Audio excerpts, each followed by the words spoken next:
দেখুন, সত্যি কথা ম্যাক্সিমাম ক্ষেত্রে তেতোই হয়। সেই তেতো কিছু সত্যি কথা আজকে বলবো। গণেশজির বাহন ইঁদুর।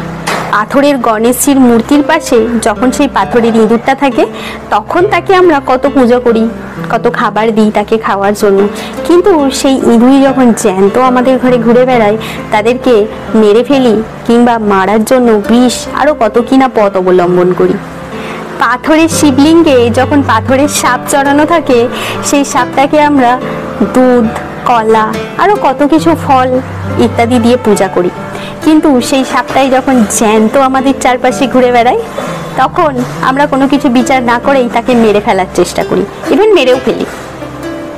আমাদের প্রিয় মানুষগুলো যখন বেঁচে থাকে, তাদের নানানভাবে আমরা কষ্ট দিই, কিন্তু সেই মানুষটির ছবির সামনে ফুল ধূপ দিয়ে আমরাই কান্না করি।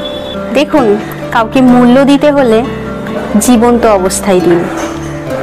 সেই মানুষটি যখন আপনার জীবনে আছে, বেঁচে আছে, তখন মূল্য দিন। শুধু শুধু তার ছবির সামনে দাঁড়িয়ে কেঁদে অনুশোচনা করে কোনো লাভ নেই কিন্তু।